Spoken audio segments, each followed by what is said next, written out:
안녕하십니까. 2024학년도 교육학 논술 기출문제를 해설하도록 하겠습니다. 여러분 이번에 이 논술 시험 보고 나서 이제 상당히 좀 당황하고 그랬었죠. 지금 노량진에 보니까 노량진에 기존에 있는 많은 강사님들에 대한 불만도 많이 이제 이야기를 하고 그러던데, 제가 이제 문제를 쭉 분석을 해 보니까 이 문제가 좀 만만한 문제가 아니었어요. 이렇게 이제 문제를 출제하게 된 이제 이유는 여러 가지가 있겠지만, 이제 지난번에 그 수능에서 킬러 문항, 그리고 이 킬러 문항을 만들면서 그 학원과 또 이제 대학의 뭐 교수님이라든지 출제위원이라든지 현장의 이제 교사라든가 이렇게 서로 내통해 가지고 뭔가 이제 주고받는 게 있지 않느냐, 이런 이제 이야기가 많아 가지고 수사까지 하고 막 그랬잖아요. 그래서 이제 교육학 이제 임용고시도 이제 어떤 선생님이 만든 책에서 그 책의 또 몇 페이지에서 또는 그 선생님의 모의고사 문제에서 출제가 되는 것이 있었다면 또 누군가가 또 고발하게 되고, 그러면 출제자들이 상당히 곤욕을 치르겠죠. 그래서 문제를 이번에 이제 전공뿐만 아니라 교육학 문제까지도 전반적으로 전부 다 상당히 많이 고민을 해가지고 문제를 출제한 것 같아요. 그래서 이 문제에 대한 어떤 채점 같은 것은 상당히 이제 힘들지 않을까, 그런 생각이 들어요. 왜냐하면 상당히 오픈되어 있는 그런 논거들도 이제 허용을 해야 되는 그런 상황이다 보니까 그분들이 채점까지는 그렇게 깊이 생각을 안 하셨는지 문제 출제하는데 조금 그런 어려움이 있지 않을까. 어떻든 간에 앞으로 교육학 문제에 대해서 우리가 어떻게 대처를 해야 되고 전공도 어떻게 대처해야 되는가, 이런 차원에서 본다면 우리한테 많은 시사점을 준다, 이렇게 볼 수가 있겠어요. 자, 저에 대해서는 이제 아시는 분도 있고 모르는 분도 있지만, 여기에 보다시피 제가 2012년도 우리 임용고시 교육학 논술이 시작된 데가 이제 2015년이잖아요. 2013년부터잖아요. 근데 저는 이제 1년 전부터 이제 방문각 가서, 방문각 학원에서 강의를 했고, 그 다음에 거기서 3년 강의하고 워낙 이제 탑 강사, 1타 강사가 되다 보니까, 최고의 강사가 되다 보니까, 최고 중에서 아주 최고인 하다 보니까 이제 KG 수학원에서 저를 스카우트 해가지고 할 수 없이 또 KG로 가게 되고, 그 이후에 이제 해커스, 일리스 등에서 이제 교육학 논술을 강의를 했습니다. 그래서 한 학원에 쭉 있는 게 좋은데, 제가 이제 뭐 여러 가지 사정으로 해서 또 저하고 친분 있는 분이 또 저를 또 스카우트하는 바람에 이제 가게 됐죠. 제가 이 임용고시 강의를 하게 된 것은 여기에 있는 그 세미나에 참석을 해가지고 2012년 임고 개편에 대한 토론회가 있었어요. 충남대에서 있었는데, 그때 제가 이번에 이제 주관식으로 논술용으로 바뀌면서 제가 토론자로 참여해가지고 앞으로 이제 어떤 방향으로 가야 된다, 이런 이야기를 해서 많은 그때 참여하신 뭐랄까 관중등이라 할까, 그 세미나에 참여하신 분들이 저에 대한 내가 제시하고 있는 그 방향이 맞다, 이런 차원에서 많은 뭐 칭찬이라고 할까, 끝나고 나서도 아주 너무 잘하셨다고 많은 칭찬을 들었습니다. 자, 내년부터는 제가 2024년도부터는 특정한 학원에 얽매이지 않고 주로 이제 인강 중심으로 강의를 하려고 해요. 그래서 우선 오린 패스라고 혹시 아실지 모르겠네요, 여러분. 특수 전문 학원이죠. 그 다음에 엘토 SC라고, 여기에도 유명한 뭐 영어 선생님이라든가 윤리 선생님이라든지 또 유명한 선생님들이 있는 인강 사이트예요. 1타에도 근데 이 학원도 역시 새로운 학원으로서 열심히 하려고 하는 그런 학원이어가지고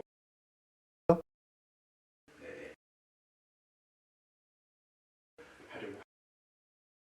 직강을 이제 너무 오랫동안 하다 보니까 이제 좀 연구를 더 많이 해가지고 인강으로서 좋은 서비스를 해야겠다. 그리고 19 이후에, 19 이후에 이제 학생들이 직강에 많이 오지 않아요. 인강으로 거의 다 많이 갔어. 그리고 최근에와 같은 방향으로 교육의 학원 강의의 방향이 어떻게 바뀌어야 되는가.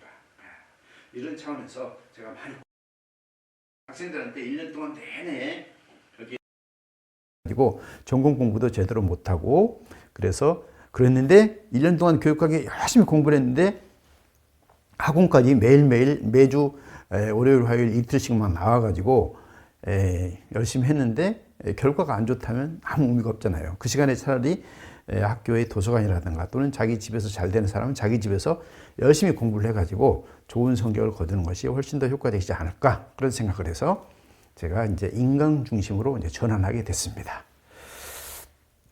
자, 그래서 여기에 이제 2024년도부터 이제 온라인 강의 중심이다. 그래가지고 L2S, 오림패스, 1타에 대해서 강의를 하게 되는데 지금까지 항상 그래왔던 것처럼 임용고시 교육학 논술이나 전공도 마찬가지인데 여기서 중요한 것은 이제 내용에 대한 이해가 필요하겠죠. 교육학의 전체에 대한 이해, 교육학의 개념, 교육학의 전 영역에 걸쳐서 필요한 개념, 이론, 법칙, 원리 또는 모형 이런 것들에 대한 이해가 필요하고 이것을 암기를 해서 실제 문제에 적용하는 이 세 가지가 적용할 수 있는 능력을 길러야 된다 이렇게 볼 수가 있는 거죠. 이것은 주로 이제 기본 강의라든가 심화 과정에서 이 두 가지를 통해서 어느 정도 이제 익히고 암기한 다음에 이제 모의고사 7월부터 모의고사원에서 이걸 적용하는 그런 과정을 거치게 되는데 요번에는 옛날에는 이것의 비중이 조금 높았다면 요번 2024학년도에는 이해에 대한 비중이 훨씬 더 높았었다. 그래서 개념이나 이론들에 대한 이해가 부족하면 여기는 답안을 쓰기가 상당히 어렵다. 이렇게 이야기할 수가 있겠습니다. 그래서 앞으로는 역시 이해에 중점을 두되 필요한 것은 암기하고 적용하는 이런 능력을 길러야 된다. 그렇게 볼 수가 있어요. 자, 그 다음에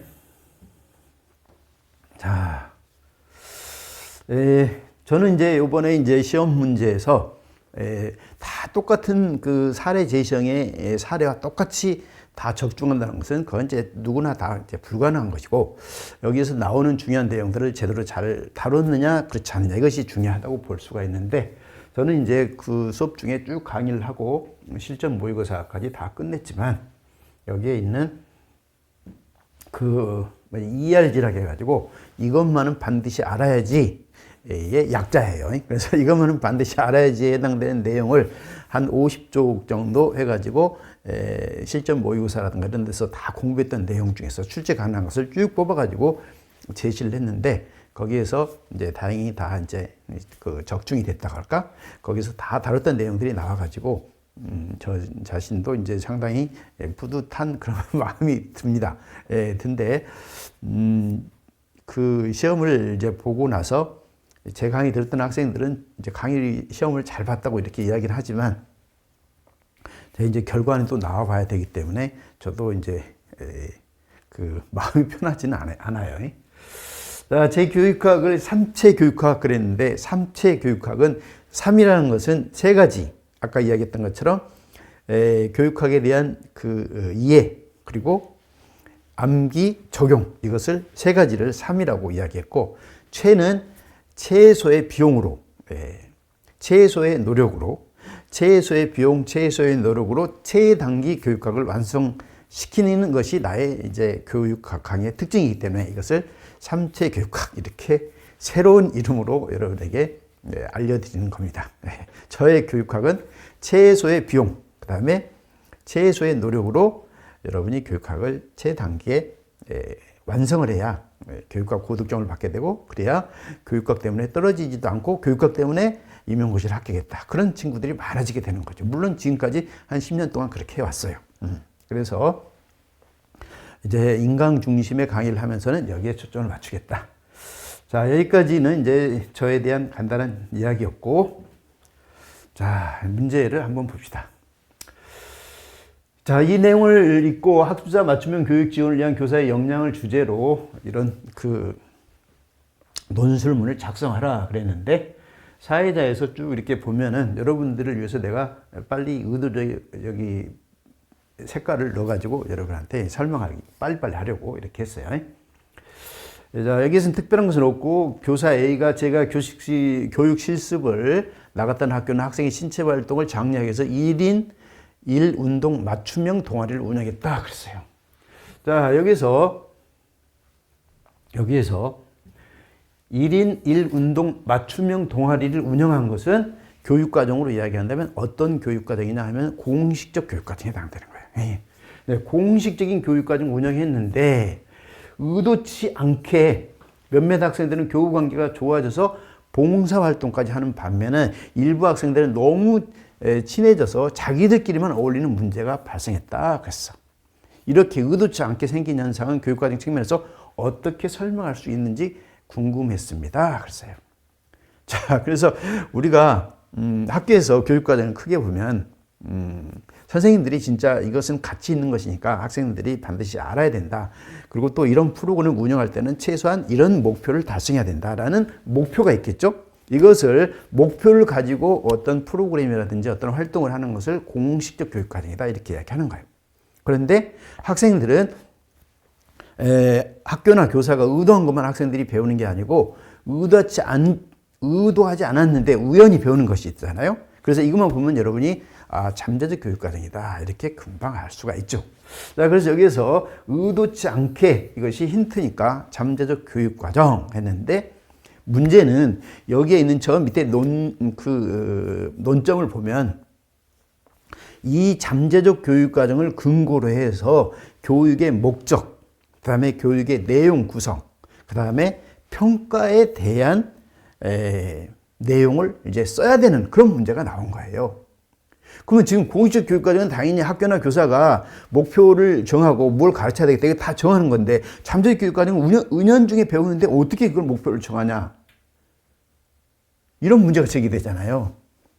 그러니까 여러분 상당히 당황하지 않았을까 이런 생각이 들어요. 그런데 이 잠재적 교육과정과 관련해 가지고 나온 교육과정이 영교육과정에 담겨 있어. 영교육과정은 학교에서 계획한 바 학교에서 의도적으로 배제해 가지고 가르치지 않아 가지고 학생들이 배우지 못한 경험이다 이렇게 볼 수가 있어요. 근데 여기에서 영교육과정은 직접 관련성은 없어. 그런데 영교육과정과 관련해 가지고 아이즈너가 예술적 교육과정 개발 모형을 주장했잖아요. 한마디로 여기서 예술적 교육과정 개발 모형이라는 것은 무엇이냐 하면은 이 교사가 학생들의 의미 형성을 위해서 한 학생이 아니라 모든 학생들의 의미 형성을 위해서 교육과정을 창의적으로 운영하는 것을 말해. 그렇죠? 쉽게 이야기하자면 그렇다는 이야기야. 예술작 해가지고 무슨 예술적으로 가르친다는 게 아니고 그 표현이 예술이란 말이지 예술적인 교육과정이라는 것은 모든 학생들의 의미 형성을 위해서 교육과정을 선생님이 여러 가지 아이디어를 발휘하고 창의성을 발휘해 가지고 진짜 모든 학생들한테 도움이 되는 그런 교육과정 운영해야 된다 이런 뜻이죠. 자, 이것을 우리는 아이즈너의 예술적인 교육과정 개발 모형 또는 아이즈너의 예술적인 교육과정 운영 방안 이렇게 해가지고 목표에서 강조하는 것이 뭐냐면 표출 목표다 이거예요. 그다음에 내용에서 강조하는 것은 전통적인 교과만 가르치면 전통적인 교과를 좋아하고 잘하는 학생들은 의미 형성이 많이 되겠지만 그 과목에 대해서 뭐냐면 결손이 심하다든지 또는 그 과목을 싫어하는 학생들은 그 과목을 열심히 공부하기 어렵겠죠. 그래서 어떻게 해야 돼? 가든의 멀티 인텔리전스를 고려해 가지고 그 수업 시간에 여러 성향의 학생들한테 맞는 그런 교육 과정을 운영하도록 노력해야 된다 이거예요. 그리고 영교육 과정 지금까지 가르쳐지지 않았지만 학생들한테 정말 의미 있는 내용이 있다면 이것을 선정해 가지고 학생들한테 제시해야 되는 거죠. 그러니까 목표에 있어서는 목표라는 것이 뭐냐면 행동 목표로 정하지는 않았지만 수업 중이나 후에 학생들이 학습한 경험 이것을 표출 목표라고 expressive object 표현된 결과라고도 하고 표출 목표라고 한다 이런 뜻이죠. 그러니까 표출 목표는 수업 중이나 후에 학생들이 잘 수업을 하게 되면 선생님 수업을 열심히 학생들이 재미있게 하고 여러 가지 자료를 가지고 또는 여러 가지 활동을 많이 하게 하면서 수업을 하면 수업 중에 학생들이 여러 가지 의미를 많이 형성하겠지. 그리고 수준차가 심함에도 불구하고 그 수준차를 고려해가지고 다양한 자료라든가 다양한 활동지 같은 것을 나눠준다면 학생들에게, 모든 학생들한테 의미 있는 수업이 될 것이다, 이런 뜻이죠. 그러니까 한마디로 가장 쉽게 이야기한다면 수준별 문제나 수준별 학습 자료를 준비를 한 선생님하고 수준별 자료나 학습지를 준비하지 않은 선생님하고 한번 생각해 봐. 그러면 그걸 준비하지 않은 선생님은 수업하고 나서 공부 아주 잘하는 학생이나 공부 아주 못하는 학생들은 공부할 자료가 자기한테 맞지 않기 때문에 의미 없는 시간이 되게 되고 의미 형성이 거의 이루어지지 않는다, 이런 이야기예요. 근데 그것을 준비했다면 학생들한테 어떤 효과가 있겠어? 공부 잘하는 학생뿐만 아니라 못하는 학생, 모든 학생들한테 자신의 수준에 맞는 문제집이라든가 학습 자료를 하기 때문에 의미 형성이 많이 이루어지게 된다, 이거예요. 그러니까 수업 사전에 목표를 정하지 않았지만 모든 학생들한테 무엇인가 의미 있는 수업이 되도록 하기 위해서는, 잠재적 교육과정에 의해서 은연중에 학습한 결과가 많아지도록 하기 위해서는 선생님이 좋은 자료, 좋은 문제, 여러 가지 매체 이런 것을 사용해야 된다, 이런 뜻이에요. 사전에 수업 목표에서 정하지 않았지만 학생들의 의미 형성이 되도록 하기 위해서. 그리고 내용 선정이 있어서 영교육과정, 멀티 인텔리전스, 전통적인 교과 이런 모든 것들을 다 학생들의 의미 형성에 도움이 되는 내용이라면 그런 것을 잘 선정해서 제시해야 되고, 평가에 있어서는 물론 핵심적인 키워드는 아마 이 사람들이 채점할 때 그 기준은 탈목표 모형, 스크리븐의 탈목표 모형이 있잖아요. 교육과정 평가 모형 중에서. 왜냐하면 1인 1운동 맞춤형 동아리 이 자체가 프로그램이에요. 그러니까 프로그램이니까 프로그램을 평가할 때는 타일러의 목표 도달 모형에 입각해가지고 사전에 정한 목표만을 중심으로 평가할 수도 있지만, 사전에 정하지 않았지만 그 활동을 하고 나서, 프로그램을 운영하고 나서 학생들이 은연중에 학습한 결과, 과정이라든지 또는 잠재 교육과정의 결과까지도 전부 고려해서 교육과정을 평가하는 것을 뭐라고 그래? 그것을 스크리븐이 이야기하는 탈목표 모형이다, 이렇게 이야기하고, 탈목표 모형은 사전에 정한 목표뿐만 아니라 행동 목표뿐만 아니라 부수적인 효과, 그 활동을 한 후에 학생들이 얻게 되는 긍정적인 효과나 부정적인 효과까지 전부 합쳐가지고 평가하는 것을, 교육과정을 평가하는 것을 탈목표 모형이다, 이런 뜻이죠. 자, 제가 이렇게 설명하니까 이 정도 설명하면은 여러분이 무슨 말인지 대충 이해가 되겠죠? 다시 한번 정리하면, 여기서 1인 1운동 맞춤형 동아리는 공식적인 교육과정인데 의도치 않게 생긴 이런 것이 긍정적으로 되도록 하기 위해서는 목표는 표출 목표, 그 다음에 내용은 여러 내용을 선정해야 되는데 학생들의 멀티 인텔리전스, 다중지능 이론, 그 다음에 전통적 교과 이런 내용들이 다 선정되도록 하고, 또는 거기다 뭐 통합교육과정이라든가 여러 가지 다른 내용을 쓴다 하더라도 학생들한테 도움이 되는 내용이니까 맞을 수는 있겠죠. 그 다음에 평가에 있어서는 탈목표 모형, 스크리븐의 탈목표 모형에 의해서 평가를 해야 된다. 평가 시에 이제 주의해야 될 점이니까. 그 다음에 그것 말고 이제 아이즈너가 이야기했던 교육적 감시관이라든가 교육적 비평, 이런 것까지 고려해가지고 평가를 해서 학생들한테 정말로 의미 있는 수업이 되도록 피드백을 해준다면 그것도 아주 훌륭한 평가의 어떤 방안이다, 이렇게 볼 수가 있는 거죠. 자, 여기까지 해가지고 첫 번째 논점이 끝났고요. 자, 그 다음에 두 번째 논점에서는 온라인 수업이 이제 요즘 이루어지고 있는데, 온라인 수업이 일방적으로 만약에 수업이 이루어진다고 해봐. 지금 현재 내가 지금 이 온라인 수업을 하고 있는데 이 온라인 수업의 내용이 약간 일방향으로 이루어지잖아요.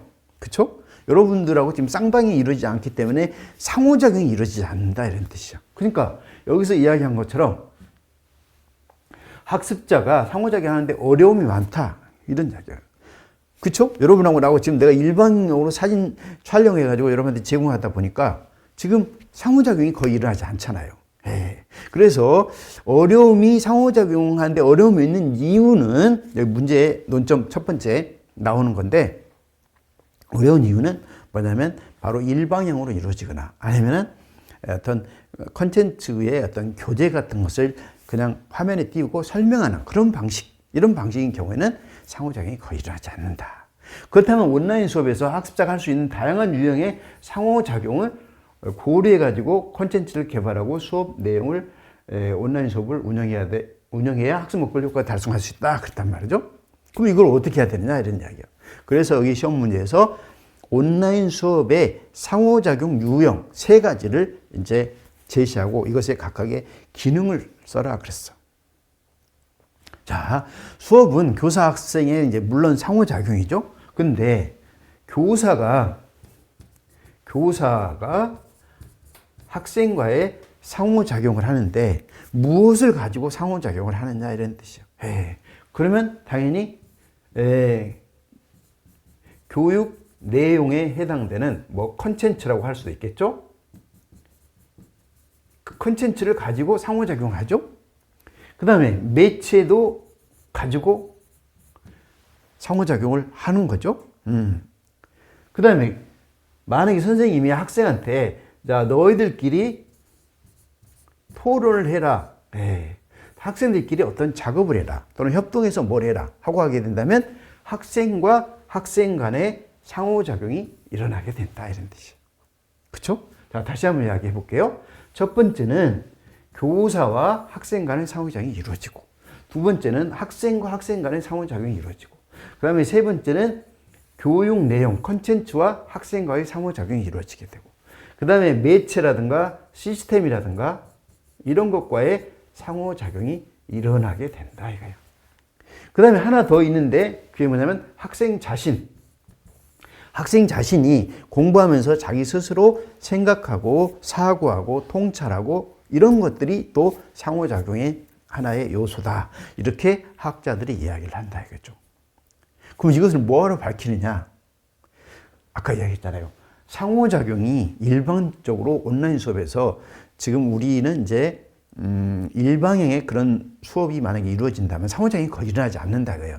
근데 줌이라든가 이런 수업을 한다고 했을 때 상호작용이 잘 일어나야 되는데 상호작용하는데도 많은 영향을 미치는 것이 있다면 그것을 찾아가지고 우리는 더 발전적인 방향으로 학생들한테 도움이 되는 방향으로 변화돼야 되겠죠.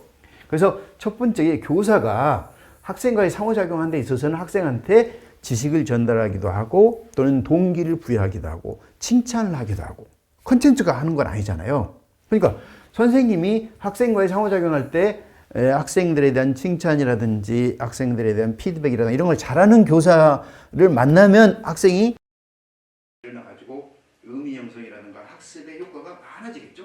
근데 교사가 그렇지 않고 일반적으로 전달한다면 상호작용의 효과가 떨어질 것이다. 두 번째, 선생님이 수업 자료로서 컨텐츠, 수업 내용이나 컨텐츠를 학생들한테 이해하기 쉽게 그림도 그리고 또는 뭐 어떤 마인드맵으로 뭐 정리도 하고 여러 가지로 제시하면 학생한테 많은 영향을 주게 되고 학생과의 상호작용하는데 많은 도움을 주겠죠. 근데 이거 그렇지 않고 단순하게 판서의 내용만으로 제시하게 된다면 학생들한테 큰 효과가 없을 것이다 이런 뜻이에요. 자, 그 다음에 시스템이라든가 매체라든가 이런 것들도 마찬가지고 학생들과의 상호작용의 기회를 많이 주느냐 주지 않느냐에 따라서 학생들끼리 서로 정보를 공유하고 그 다음에 학생들끼리 서로 대화하고 토론하고 또는 학생들끼리 자기들끼리 자기 주도적인 학습을 할 수 있는 기회를 뺏게 된다 이런 뜻이죠. 그러니까 학생과의 상호작용이 많이 일어나게 되는 거죠. 자, 정리한다면 지금 이제 최근에 이제 줌을 포함해가지고 비대면 수업이 상당히 많이 이루어졌는데 그리고 또 학생들이 이제 뭐라 할까 뭐 무크라든지 뭐 인터넷을 통해서 좋은 강의를 얼마든지 들을 수 있는 그런 환경이잖아요. 그럼 이런 환경 속에서 학생들한테 정말 영향력 있는 어떤 상호작용의 그 것들이 어떤 것들이 있느냐 해가지고 학자들이 최근에 이런 걸 연구를 하게 되고 이런 연구 결과가 시험 문제로 나오게 됐다 이거예요. 이런 것은 내가 볼 때 앞으로 이슈가 되는 중요한 그 교수님들의 어떤 논거라든가 이런 것, 논문이라든가 이런 것들이 문제화될 가능성은 있겠다 이렇게 예측할 수가 있을 것 같아요. 네? 자, 그러면 이제 대충 답을 이제 여러분이 찾을 수 있겠죠? 자, 그 다음에 이제 세 번째 논점인데 강연을 듣고 학습자의 맞춤형 교육에서 평가가 중요하다는 걸 잘 이해할 수 있습니다. 추가적으로 학습자의 능력 수준을 고려한 평가 유형과 검사 방법을 소개해 줄 수 있을까요? 그랬어요. 자, 그래서 학생들의 능력 수준을 고려해 가지고 평가하는 것은 학생들 맞춤형 교육이라는 차원에서 평가가 아주 중요한데 그 평가하는 방법이 여러 가지가 있잖아요. 그런데 예를 들어서 규준 지향 평가는 학생들의 맞춤형 교육에서 학생들의 능력이나 수준을 고려한 평가라고 말하기 어렵다는 뜻이죠. 왜 그러냐면 규준 지향 평가는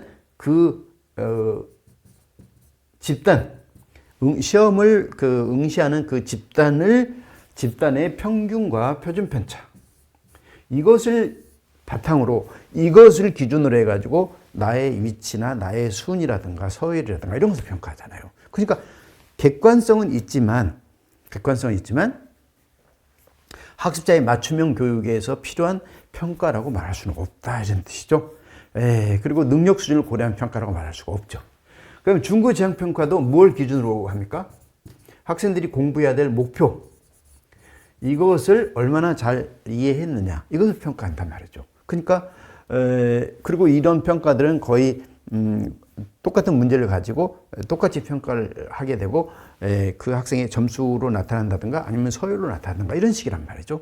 그러니까 학생들의 능력을 고려한 평가라고 말할 수가 없죠. 그러면은 능력을 고려한 평가가 어떤 것이 있느냐 해가지고 그런 평가가 여기에 하나 힌트가 주어졌는데 능력 참조 평가 또 하나는 성장 지향 평가, 성장 참조 평가. 물론 노력 참조 평가도 있어요. 그럼 여기에서 성장 참조 평가는 능력 참조 평가인데 이것을 쓰라는 것이 아니라 이런 평가를 할 때에 고려해야 될 점, 유의해야 될 점을 쓰라 이렇게 이야기했단 말이죠. 그렇기 때문에 이 평가의 어떤 단점, 한계점을 제시하고 이런 평가를 할 때는 개인을 중심으로 해가지고 개인의 과거의 점수에 비해서 얼마만큼 향상됐는가라는 성장 지향 평가나 그 학생의 능력, 다시 얘기하면 그 학생의 평균 성적이나 지능 이런 것에 비해서 이번에 이 학생의 점수가 얼마나 몇 점 정도 맞았는가. IQ 120인 학생이 80점 맞은 거하고 IQ 100인 학생이 80점 맞은 거하고는 선생님이 달리 평가를 해줘야 될 거 아닙니까? 120이면 당연히 지적인 능력이 뛰어나니까 점수가 더 높아야 됨에도 불구하고 똑같이 80점 맞았다면 여기에 있는 IQ가 100인 학생에 대해서 더 많은 칭찬을 할 수 있는 중요한 근거는 바로 능력 참조 평가다. 능력에 비춰봤을 때 얘는 80점 맞기가 상당히 어려운데 이만한 점수를 맞은 것은 그만한 노력을 한 거잖아요. 그 다음에 성장 지향 평가도 30점 맞은 학생이 70점 맞은 거하고 그 다음에 70점 맞은 학생이 70점 맞은 거하고 똑같이 70점인데 70점 맞은 학생이 70점 맞은 것은 향상이 별로 없다는 이야기잖아요. 근데 30점 맞은 학생이 70점 맞다는 것은 플러스 40점이나 더 맞았기 때문에 많은 노력을 했다라는 증거잖아요. 그리고 그만큼 성장했다는 증거잖아요. 그래서 이 개인을 중심으로 평가한다면 그 개인의 과거의 성적에 비해서 얼마만큼 향상됐냐 이걸 평가한다면 얼마든지 좋은 평가를 받을 수가 있다 이런 뜻이죠.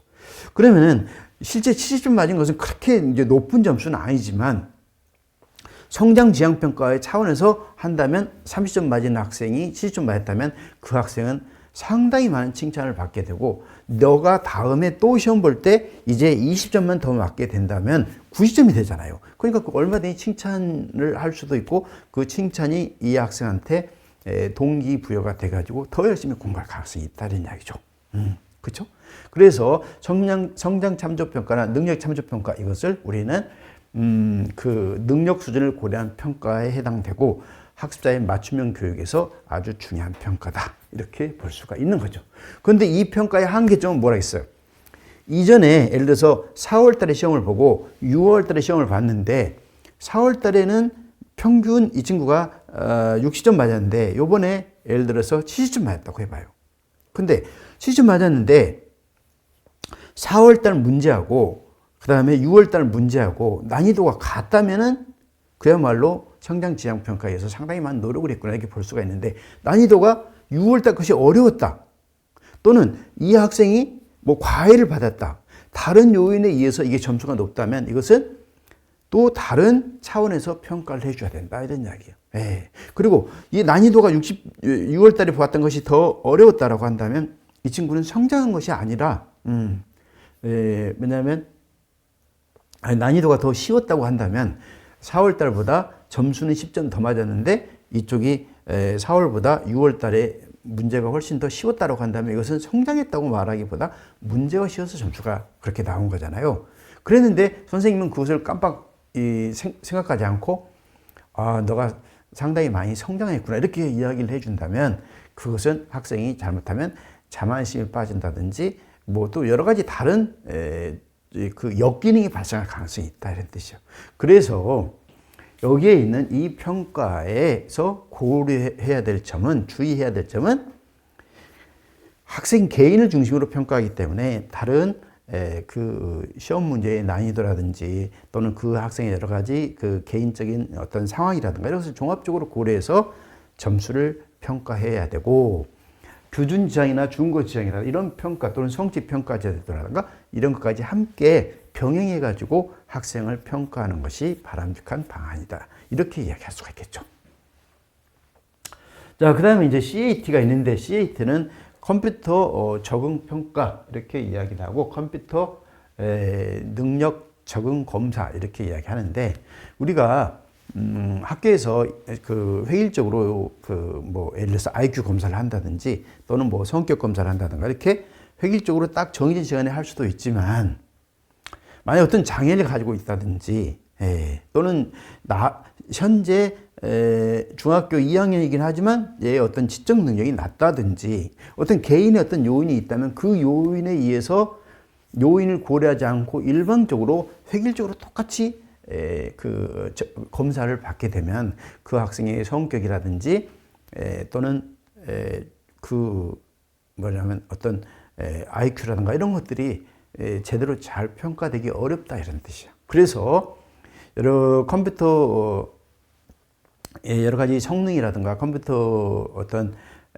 그 뭐 그림이라든지 동영상이나 이런 것을 통해서 문제를 만들어 가지고 장애를 가지고 있는 학생이라든지 또는 중학교 2학년인 학생이라도 문해 능력이 아주 심한 학생들인 경우는 그에 맞는 시험을 볼 수 있는 그런 평가, 이것을 컴퓨터 능력 적응 평가다. 컴퓨터를 활용해 가지고 개개인의 능력에 맞는 그런 검사를 받을 수 있도록 하는 것이다. 이렇게 볼 수가 있는 거죠. 자, 그래서 제 쌍끌이 책이라든지 또는 이제 제 기본서 이런 것에서 잘 다뤘었는데, 이런 것들은 여러분들이 이제 잘 모르는 경우에는 여기에 있는 이 제시문을 잘 보면서 답을 찾는 그런 능력을 평소에 길러야 되겠죠.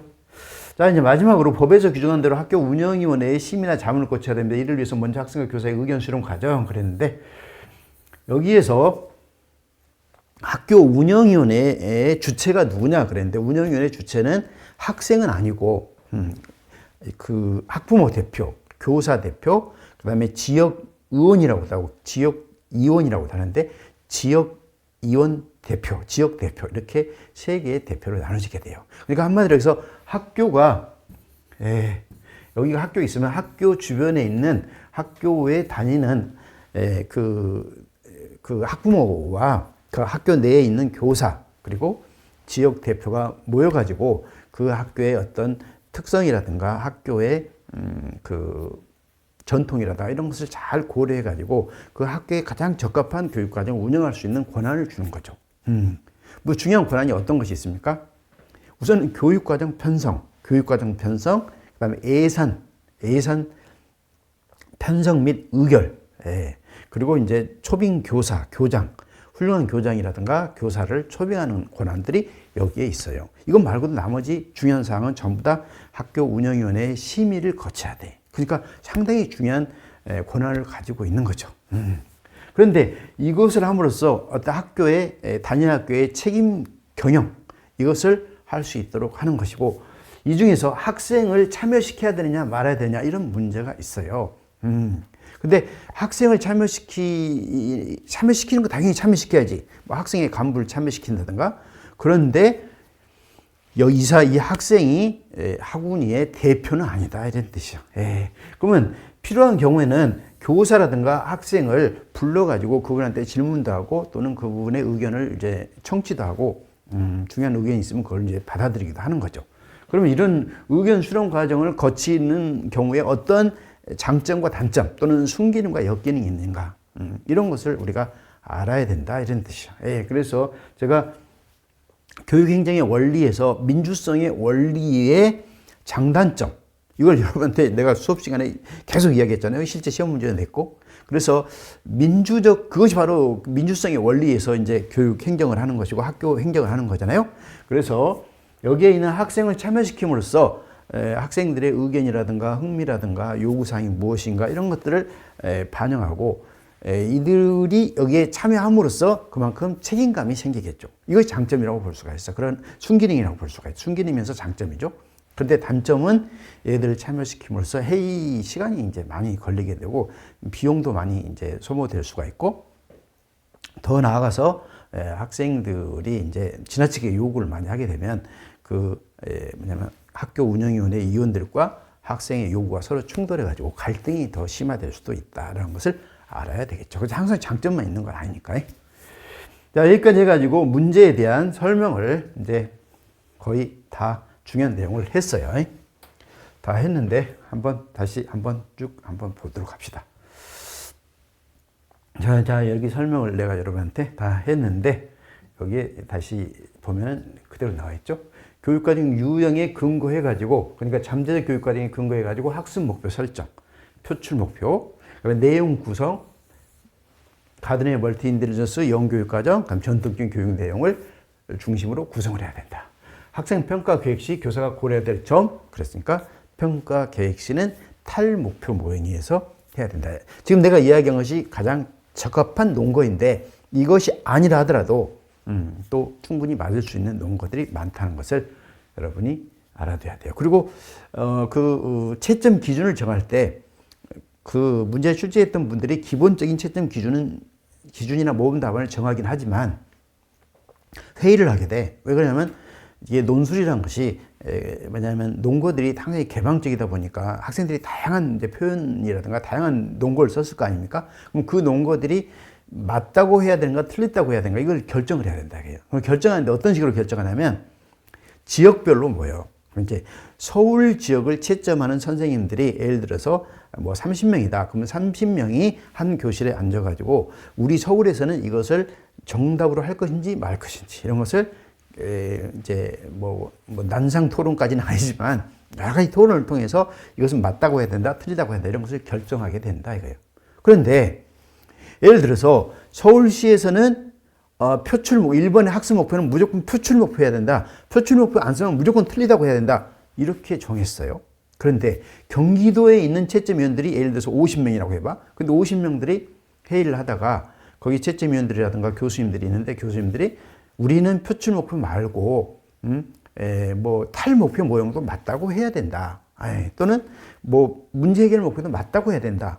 이렇게 이제 만약에 합의가 됐다고 해봐. 그러면은 서울에서는 표출 목표만 맞는 거고 경기도는 표출 목표, 문제 해결 목표 또는 그 탈목표 이런 것도 다 맞다고 하게 된다면 어떻게 되겠어? 교육학 점수의 차이가 나겠어 안 나겠어?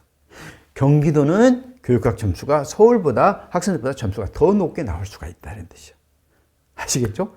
그러면 여러분이 언론시장 할 때 이건 불공평하지 않나 이렇게 생각하는데 불공평하다고 그분들은 보지 않아. 어떻게 보냐면 서울시에서만 똑같은 기준에 의해서 평가하면 되고 그 다음에 경기도는 경기도 나름대로 똑같은 기준에서 평가하면 되고 그 다음에 무슨 경상남도는 경상남도에 맞는 그런 기준에 의해서 하면 된다 이런 생각을 한다 이런 뜻이죠. 그래서 회의에 참여할 때 하루 어쩐 때는 이틀간 그걸 한다고 그래. 내 친구가 직접 가가지고 이건 비밀이긴 하지만 이야기를 해줬어. 그랬는데 이게 너무 답안이 다양하게 나왔을 때는 이것을 확실하게 채점위원들이 기준을 알아야 될 거 아니에요. 그래서 그 기준을 알아야 되기 때문에 하루나 이틀 정도 이것에 대해서 트레이닝을 한 다음에 이제 어느 정도 채점위원들이 아하, 이런 농구까지는 맞을 수 있고 또 약간 이런 표현도 맞다고 해야 된다. 이런 정도의 기준이 있었을 때 그때부터 채점을 한다는 거예요. 그래서 채점을 하다 보면 이제 나중에 한 뭐 100개 정도 넘어가면 그다음부터 머리가 완전히 그냥 거의 무의식적으로 그냥 채점을 한대. 그냥 정신이 없대. 왜냐하면 완전히 여기에 뭐랄까 중독이 됐다 할까? 이렇게 된다는 거예요. 자, 그 다음에 두 번째는 학습자의 상호작용이 어려운 점하고 온라인에서 학습자의 상호작용 유형 세 가지와 각각의 기능을 써야 된다. 그 다음에 전문가가 맞춤형 교육 시스템 평가 유형의 적용과 결과 해석 시 유의점 그랬어. 그러니까 성장 지향 평가나 능력 지향 평가를 절대적인 기준이 아니기 때문에 이것은 개별적인 것이기 때문에 여러 가지 요인을 고려해야 되고 더 나아가서 다른 규준 지향이나 성취 평가나 중거 지향 평가 이런 것과 함께 또는 뭐 수행 평가라든가 이런 평가와 함께 병행해 가지고 학생들을 정확하게 평가하려고 노력해야 된다. 그랬고 컴퓨터 능력 적응 검사의 특성 이것은 이제 그대로 쓰면 되는 것이고 법적 구성의 주체 아까 이야기했죠. 이 주체의 이원 구성의 학교의 단위 학교의 책임 경영 그 다음에 학생 참여의 순기능과 역기능 이런 것들을 제시하면 된다. 이렇게 이야기할 수가 있습니다. 자, 여기서 설명을 많이 했는데 이제 한번 모은 답안을 한번 간단하게 살펴보겠어요. 서로는 제가 항상 여러분한테 공식으로 알려준 것처럼 학교는 자아실현의 장이다. 학교는 학생들의 성장과 발달을 돕는 장이다. 왜 그러냐? 뭐뭐 하기 때문이다. 공식적 교육과정이나 잠재 교육과정을 통해서 학생들의 의미 형성을 많이 돕기 때문에 성장과 발달의 장이다. 그런데 우리는 아직도 4차 산업의 그런 산업혁명이라는 그 사회 변화에 맞는 교육을 하지 못하고 전통적인 방식에서 벗어나지 못한 측면이 있다. 이거예요. 따라서 교사는 그래서 네 개의 문장을 잊지 말아야겠죠. 첫 번째 학교는 어떤 곳이다. 두 번째 왜 그러냐 이유. 그 다음에 세 번째 그런데 지금 현재 제20문의 논술 문제 보니까 어떤 이런 문제가 있다. 뭐 어려운 점이 있다. 뭐 등등등 이런 문제가 있다. 따라서 교사는 어떻게 해야 되는가. 이런 것을 잘 알아가지고 이렇게 교육과정을 잘 운영해야 된다. 이런 식으로 쓰면 되는 것이죠. 제가 지금 여기서 논술 공식을 다 설명할 수는 없기 때문에 여기서 간단하게 아까 또 앞에서 설명했으니까요. 설명하겠습니다. 여기서 학습 목표 쭉 하라겠죠. 1인 1운동 맞춤형 동아리 활동을 의도치 않게 그렇기 때문에 이것은 잠재적 교육과정이다. 이 용어는 쓰면 좋겠지만 안 쓴다 하더라도 틀렸다고 말할 수는 없어. 왜냐하면 여기에 논점은 학습 목표, 내용 구성, 평가 계획이기 때문에 상관은 없다 이런 뜻이야. 자, 학교에서 계획한 바 없으나 은연중에 학습한 유익한 경험을 위해 고려해야 될 점은 첫째, 학습 목표 설정에서 행동 목표만을 쓰면 안 돼. 행동 목표만 초점을 맞추지 말고 탈목표 모형에 따라 부수적인 효과를 고려해 가지고 목표를 정해야 되고 또는 표출 목표, 수업 중이나 후에 학생들이 학습한 경험을 많도록 하는데 목표를 줄 수도 있고 이런 것을 고려해 가지고 설정해야 된다. 이렇게 볼 수가 있죠. 그 다음에 내용 구성은 아까도 이야기한 것처럼 전통적인 교과는 이거 아주 정선된 거니까 이것도 중요하고 다중지능 영교육 과정을 고려해서 모든 학생들에게 의미 있는 수업이 되도록 해야 된다. 그 다음에 세 번째 평가 계획 측면에서는 성적이나 결과 중심의 평가만 하게 되면 어떻게 해서 학생들이 잠재적 교육 과정 하는 데 있어서 학생들이 열심히 참여하지 않겠죠? 과정에 소홀하겠죠? 그래서 결과보다는 모든 학생들의 의미 형성에 초점을 두고 탈목표 모형에 따라 부수적인 효과는 물론 정의적인 특성도 평가하고 학생들의 교사가의 교육적 감시관과 비평을 통해서 학생의 성장, 발달에 도움을 주는 그러한 과정 중심 평가 또는 수행 평가 이런 것들을 해야 된다. 이렇게 쓰면 되겠죠. 자, 제가 여기서 얘기했던 것이 가장 바람직한 논거이긴 하지만 그것 말고도 충분히 인정될 수 있다는 것을 잊지 말아야 되겠어요. 네. 또 내가 또 이거 설명했다고 해가지고 아, 나는 이제 교육학 점수 형편없겠다. 이렇게 생각하면 안 되는 거예요. 자, 그분들이 아까 채점 기준을 만든다는 것을 잊지 말아야 돼요. 자, 두 번째, 어려운 점. 이것은 양적인 성장에 비해 질적인 노력이 부족하다. 교사들이 단순히 동영상만을 제공하는 일방적인 교육을 하거나 강의실에서 사용하는 교재를 인터넷에 그대로 옮겨가지고 강의를 한다면 그것은 설명식 수업이나 아무 별 차이가 없게 되죠. 그러니까 상호작용이 일어나지 않는 거죠. 그래서 상호작용이 효과적으로 이루어지기 위해서 상호작용의 유형이 어떤 것이 있느냐 해가지고 학습의 주체, 학습의 3요소라고 하는데, 학습이 이루어지기 위한 3요소는 교사, 그 다음에 학습자, 이것의 매개체인 내용, 컨텐츠, 이것이 있어요. 그래서 학습자는 교사와의 상호작용, 그 다음에 내용과의 상호작용, 그 다음에 학습자와 학습자 간의 상호작용, 일반적으로 이런 것이 일어나게 되는 것이죠. 그래서 여러분이 설사 잘 모른다 하더라도 좀 깊이 생각하면 충분히 떠오를 수도 있는데, 여러분이 이제 갑자기 왜냐하면 딱 중요한 논거들만 외워가지고 가가지고 이런 문제가 갑자기 나오면 당황해가지고 왜냐하면 논거를 뽑아내기가 좀 어렵죠. 평소에 논거를 뽑아내는 연습을 좀 많이 해야 된다. 이렇게 볼 수가 있어요. 학습자와 교사 간의 상호작용에서는 교사가 학생들한테 동기를 자극하거나 아니면 피드백을 제공한다든가 이런 것을 말하고, 그 다음에 학습자 간의 상호작용에서는 서로 정보를 공유하고 자기 주도적 학습, 쌍방향의 의사소통, 토론 이런 것들을 말하고, 학습자 콘텐츠 간의 상호작용으로는 학습자가 특정한 지식을 이해하고 인지 구조를 변화시키게 된다. 이게 콘텐츠 내용을 아주 잘 만들어서 선생님이 제공한다면 학생들의 그 배우는 내용에 대한 지식의 이해와 인지 구도가 확장될 가능성이 크겠죠. 그래서 학자들에 의하면 이 중에서 이 세 번째 학습자와 컨텐츠, 이 컨텐츠가 학생들의 상호작용, 의미 형성, 학습에 많은 영향이 있다. 이거 제일 영향이 크다. 이렇게 학자들이 이야기를 하고 있어요. 자, 이것 말고도 학습자 시스템 간의 상호작용, 학습하는 어떤 환경과 여러 가지 매체라든가 이런 걸 전부 포함해가지고 시스템이라고 이야기할 수가 있어요. 그래서 이 유형들은 동시에 여기에 있는 세 가지, 네 가지가 동시에 일어나기도 하고, 그 다음에 또 유형에 따라서는 한 가지만 일어나기도 하고, 이렇게 될 수가 있다. 자, 그 다음에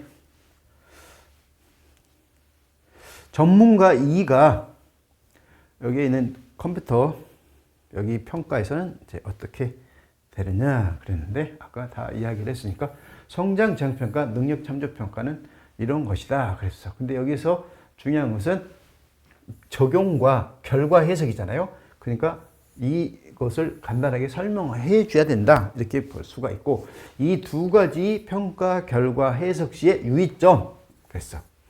성취도 검사의 신뢰도가 낮기 때문에 성취도 검사의 차이 점수의 신뢰도가 낮아. 차이 점수 또는 점수 차이, 4월 달에 봤던 것과 6월 달에 본 점수 간의 차이 점수, 이게 신뢰할 수가 없다 이거예요. 왜냐하면 문제마다 그 두 개의 평가지의 어떤 난이도 이런 것이 차이가 있기 때문에 그렇다는 얘기예요. 낮아서 객관적인 평가가 어렵기 때문에 학생의 강화나 동기 고양에 활용돼야 된다. 다음으로 두 가지 수라겠으니까, 다음으로 객관적인 평가를 위해서는 포트폴리오 평가라든가 다른 평가 결과와 병행해 가지고 해석을 해줘야 된다. 이 학생의 실제 점수는 70점이지만 과거에 30점에서 70점이 맞은 것이기 때문에 많은 향상을 이루었다. 그리고 지난번 시험과 이번 시험의 난이도를 보니까 난이도가 거의 유사하더라. 그러니까 유사한 속에서 점수가 이렇게 향상된 것은 열심히 많이 노력한 것이잖아요. 그래서 성장 지향 평가 차원에서 높이 평가를 해줘야 된다. 다만 이 학생은 그럼에도 불구하고 아직 70점이기 때문에 100점까지 가려면 더 많은 노력을 해야 된다. 이런 식으로 평가를 해줘야 되겠죠.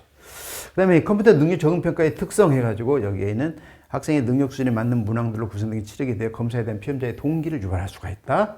그 다음에 둘째, 기존의 검사보다 훨씬 적은 문항으로 타당하고 신뢰로운 그런 결과를 얻을 수가 있다. 컴퓨터에 여러 가지 주변 기기, 뭐 그래픽이라든지 동영상이나 이런 것을 활용하기 때문에 신체적 결함이나 장애를 가진 시험자에게도 보다 편리한 검사를 할 수가 있다. 특히 장애 학생을 생각해 보세요. 뭐 시각 장애라든가 아니면 청각 장애라든가 어떤 장애가 있는 학생들은 어떤 만져서 검사 받을 수도 있고, 아니면 시각 장애는 아니면 써가지고 뭐 이렇게 읽으면서 하게 한다든가 뭐 여러 가지 방법이 있을 수가 있겠죠. 자, 이제 마지막으로 여기에 보면은 운영위원회이기 때문에, 운영위원회에서는 아까 얘기했던 학부모, 그 다음에 교원. 자, 학부모위원, 그 다음에 교원위원. 여기는 지역위원이라고도 하고 지역의원이라고도 하는 건데 이것에 의해서 한다. 이걸 함으로써 학교의 자율과 책임하에 의사결정을 함으로써 교육의 효율성, 내실화를 기할 수가 있다.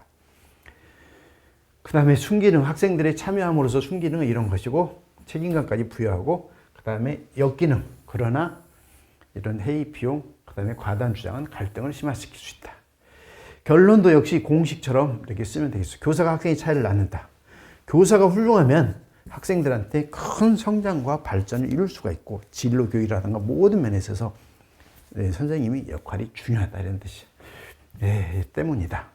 그러나 지금 여러 가지 문제가 있는 만큼 교사는 이런 교육과정이나 교수 전략 평가를 실천해야 된다. 이를 위해서 교사는 2002 개정 교육과정과 관련된 문제가 좀 섞여 있기 때문에 개정 취지와 방향을 이해하고 학교 현장에서 실천하기 위한 부단한 연구와 노력이 필요할 것이다.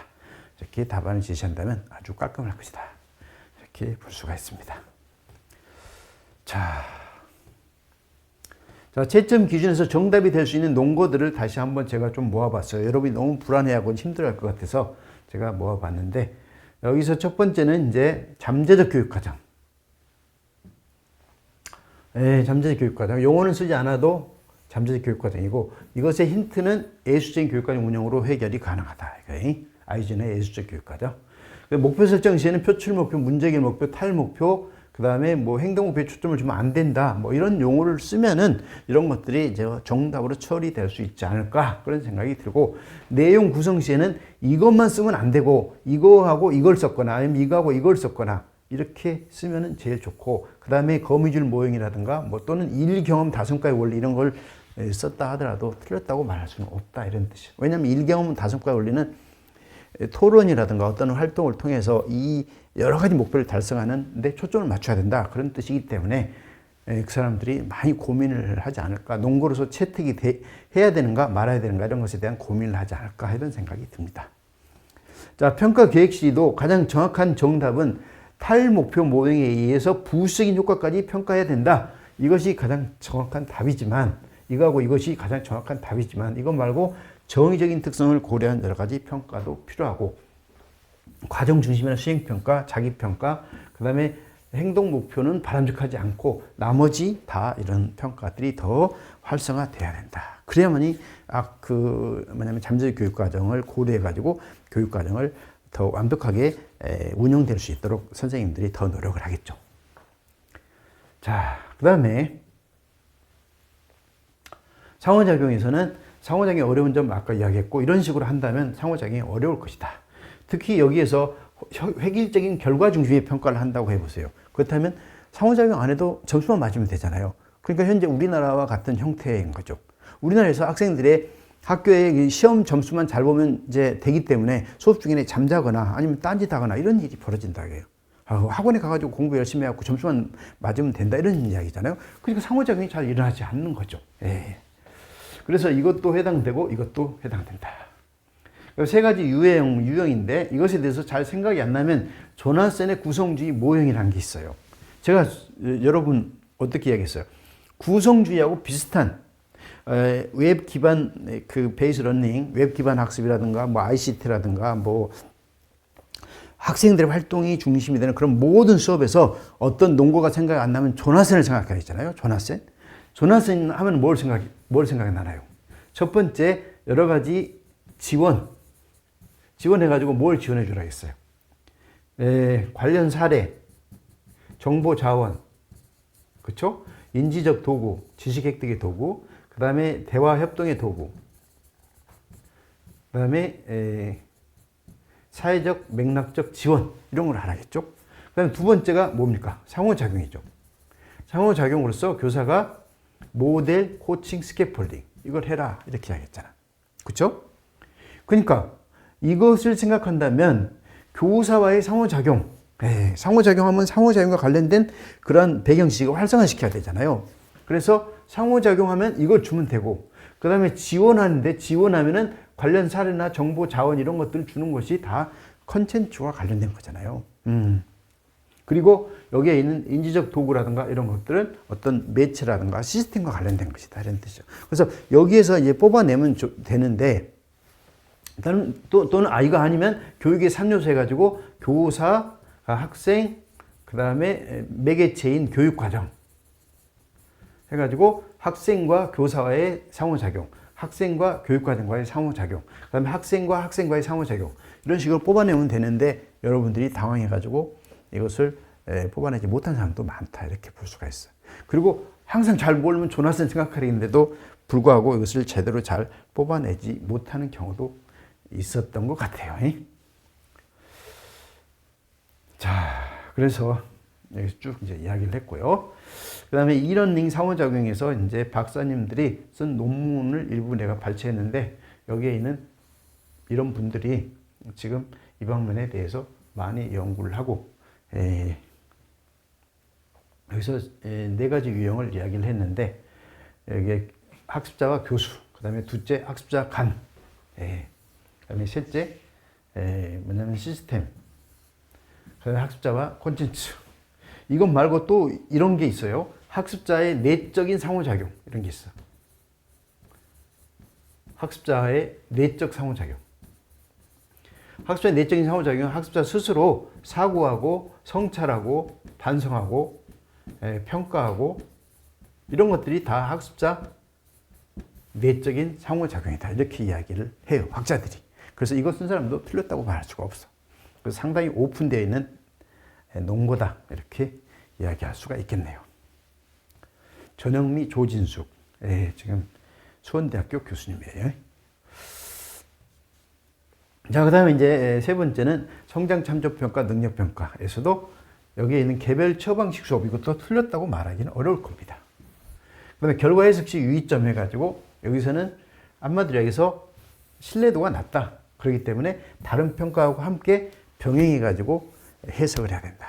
그렇지 않으면 학생에 대한 평가가 잘못된 평가가 될 수가 있고, 그럼으로써 학생들한테 여러 가지 잘못된 생각을 갖게 할 수가 있는 거죠. 그 다음에 이 CAT의 특성, 이것은 지금 여기에 나와 있는 이런 8가지, 9가지가 있으니까 이걸 바탕으로 해가지고 이것이 장점이면서 특성이에요. 장점이 특성이잖아요. 장점이 특성. 그렇죠? 제 장점이 어떤 겁니까? 뭐 얼굴이 잘생겼다. 그러면 그것이 나의 특징이 되는 거죠. 그래서 장점은 특성 속에 포함된다. 이렇게 생각하면 되는 거죠. 다른 사람이 가지지 않는 그 사람만이 가지고 있는 것이 장점이고, 그것이 특성이 되는 거죠. 자, 여기까지 해가지고 이제 답안을 거의 다 단학교체인 경영제 해가지고 구성의 의의는 이런 것을 쓰면 돼 있고, 여기에서 학생 이원이라는 것은 없으니까 이거 조심해야 되고, 그 다음에 의의 이걸 쓰면 되고. 그럼 학생들이 답안을 학생 이원을 쓴 사람도 있다고 그래요. 그러면 교사, 그 다음에 학부모, 학생 이렇게 쓴 사람, 이 경우는 그 사람들이 이것이 하나 들어있음으로써 지금 완전히 다 틀린 거잖아요. 지금 1점짜리가 완전히 틀린 거잖아요. 이걸 갖다 틀린 걸로 처리할 가능성이 상당히 크다. 그 다음에 교사, 그 다음에 학부모, 그 다음에 교장, 여기 있었어요. 교장. 그럼 이 사람은 틀린 건 아닌데 하나가 빠진 거잖아요. 지금 지역 이원이 빠진 거잖아요. 그래서 이것은 그 사람들이 맞다고 할지 틀렸다고 할지 내가 딱 단정적으로 이야기할 수 없어요. 그분들이 합의해야 되니까. 근데 만약에 그 교사 대표, 그 다음에 학부모 대표, 교장 대표는 아니죠. 교장 이렇게 쓴 사람하고, 그 다음에 교사, 학부모, 그 다음에 지역 대표 이렇게 쓴 사람하고, 이 사람을 맞다고 해주면 이 사람은 정확하게 쓴 사람은 이게 맞는데 이 사람을 틀렸다고 하면은 1점이 이 사람 떨어지잖아요. 그럼 대신에 이 사람 중에서 합격할 가능성이 더 높아지잖아. 그쵸? 그러니까 채점의 기준이 신중해야 되는 거예요. 이 사람은 교장은 당연히 그 당연직이야, 당연직. 그러니까 학교 운영위원회 당연히 교장선은 포함돼. 그러니까 이 속에 들어간 거지, 이 속에. 그러니까 여기에 있는 지역 대표가 있어야 된다, 이런 이야기요. 근데 이걸 쓴 사람을 맞다고 해주면 이 사람은 그럼 뭐가 되냐, 이런 이야기지. 여기 이걸 쓴 사람이 틀려줘야 이 사람 중에서 우수한 사람이 뭐 전공에서 좀 점수가 낮았다든가 이런 사람이 이 사람 중에서 합격자가 나올 가능성이 크잖아. 그래서 채점을 어떻게 하냐에 따라서 엄청나게 큰 피해자가 나올 수가 있다, 이런 이야기예요. 근데 그분들도 얼마나 신중하게 하겠어요. 그래서 지금 내가 이걸 맞았다 틀렸다고 이야기하는 게 아니고 그분들이 채점 기준을 정할 때 여러 가지 것을 고려해서 한다는 것을 여러분이 잘 이해를 하셔야 된다, 이거예요. 그 다음에 학생 참여함으로써 이런 장점과 단점이 있다라는 것이고요. 자, 여기서 제가 이제 제가 너무 자꾸 자랑하는 것 같아서 죄송한데, 여기에는 제가 이제 모의고사와 ERG, 물론 다른 이제 교재도 다 있지만, 제가 여러분한테 내가 강의하는 자료가 이 자료에 이렇게, 그래서 기본서 지금 이게 개정이 돼가지고 색깔이 바뀌었는데, 기본서하고 서브노트하고 그다음에 쌍끌이 이 세 가지인데, 여기에서 이제 다 나왔지만, 저는 이 중에서 가장 중요한 것이 이제 작년에 이제 중요하게 다뤘던 책이 이제 서브노트예요. 서브노트. 서브노트하고 추가적인 자료로 ERG, 모의고사, 그다음에 서브노트. 왜 제가 서브노트를 중요시하냐면 항상 서브노트에서는 문제에서 벗어난 적이 없어, 별로. 왜냐면 내가 서브노트 설명할 때 내용을 추가해가지고 이제 정리해주고 그러면은 거기서 벗어난 적이 없어. 그러니까 학생들이 이것만 가지고 있으면 거의 만능이다, 이렇게 이야기해. 물론 색깔은 이거하고 달라요. 이것도 개정판이니까. 그래서 이 서브노트를 그 서브노트 하나만 충분하다, 이런 생각을 제가 가지고 있는 거죠. 나머지는 내가 강의 중에 설명하고 메모를 하고 이게 첨삭을 해주고 첨언을 해주고 그러면 이제 끝나기 때문에 그런 거죠. 그래서 학습량을 확 줄여야 되니까. 그래서 이 서브노트와 이제 모의고사, ERG 이 세 개를 중심으로 가지고 쭉 이제 했는데, 여기는 잠재 교육과정이라든가 영어 교육과정 ERG에 그 번호가 쭉 있어요. 그래서 여기서 다 이렇게 다루어진 내용이다라는 거예요. 제가 적중했다고 자랑하는 게 아니라, 제가 여러분이 많은 책을 가지고 공부할 것이 아니라 중요한 핵심적인 책을 가지고 완전히 내 걸로 만드는 것이 중요하다, 이것을 지금 이야기하는 거예요. 그 다음에 이제 그 원격 교육의 의의와 장단점, 그 다음에 제가 ERG에서 그 교육공학의 18번의 스마트 교육, 이것을 제가 설명을 했어요. 왜냐하면 항상 시사적인 문제가 나올 수가 있기 때문에 한 9월부터는 한 7월부터 지금 학교에서 이슈가 되고 있는 이런 것들을 지금 요즘 작년 같은 경우는 2022 개정교육과정, 그렇죠? 그 다음에 이제 그 초등학교 교사들 중에서 상당히 좀 너무 이제 고통스럽고 학교 생활이 그래가지고 이제 자살하신 분도 있고 막 여러 가지 문제가 있었잖아요. 그래서 학부모와의 여러 가지 갈등 문제. 그리고 이제 지금 현재 AI가 지금 2015 교육과정에 들어왔잖아요. 그러니까 AI와 관련된 그런 스마트 교육이라든가 그 다음에 이제 AI 교육이라든가 이런 것들이 나올 가능성이 매우 높다 해가지고 이런 것들을 다 설명을 했어요. 그랬는데 여기서 스마트 교육에서 설명할 때 학습자가 다른 학습자, 그 다음에 교수자, 그 다음에 학습자가 학습 내용과 활발한 상호작용을 하면서 다양한 학습 지원을 할 수 있도록 지원하는 체제다, 그랬어요. 그래서 지금 학습자와 학습자와 교수, 학습자 학습 내용, 이게 다 지금 나와 있잖아요. 이런 식으로 제가 설명을 했다 이거예요. 근데 뭐냐면 학생들이 이걸 공부를 했어도 당황해가지고 생각이 안 나는 경우도 있을 테고, 이걸 제대로 잘 맞게 쓴 친구들도 있고 이렇게 있는 거죠. 그러니까 평소에 이제 제가 수업 중에 이야기했던 내용들을 좀 잘 집중해서 봐야 되겠죠. 그 다음에 성장지향평가, 능력지향평가, 그 다음에 컴퓨터 적응평가. 이것은 여기에는 아까 학원, 그 다음에 완전학습 이런 데서도 다 다뤘던 내용이다. 쌍끌이라 완전학습. 자, 그 다음에 4번에서는 단위학교 책임 경영제, 여기에 있는 학부모, 교원, 지역, 인사 이런 것을 다 여기서 설명을 다 했고, 학교의 운영위원회 핵심적인 주체들이 이 세 사람이다 쭉 이야기를 하고 다 이렇게 이야기를 했어요. 그리고 가끔 교육행정에서 좀 특이한 문제가 한 번씩 나와. 그래서 제가 교육행정의 원리에서 한번 나올 것 같다 해가지고 교육행정의 운영상의 원리 중에서 민주성의 원리가 나온다 해가지고 민주성의 원리, 이것의 장점과 단점, 이것을 여러 번 강조했어요. 왜냐하면 작년에 뭐가 나왔어요? 관료제가 나왔잖아. 그러니까 상당히 이론적인 것 같지만 학교에 관료적인 성격이 있거든. 그러니까 그게 시험 문제 나왔고, 이번에 교육행정의 원리가 나올 것 같다. 왜냐하면 교육행정이라고 하면 우리 상당히 멀리 생각하는데 그게 아니고 학교 내에서도 다 이루어지는 것도 교육행정이에요. 공무원들이 하는 것이 다 교육행정이니까. 그래서 나올 수 있다 해가지고 여러 번 이야기했어요. 그 다음에 이제 탈목표 모형, 스크리븐의 탈목표 모형.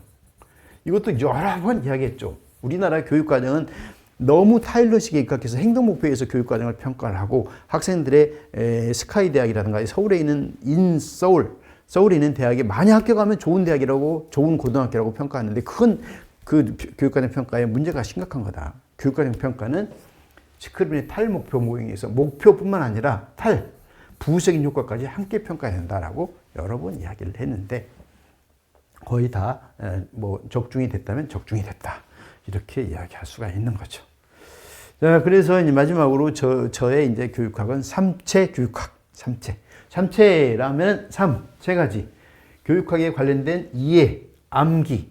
그쵸? 이해, 암기, 적용. 이것이 3이에요. 3. 그 다음에 최소의 비용, 최소의 노력, 최단기 정복. 이게 삼체.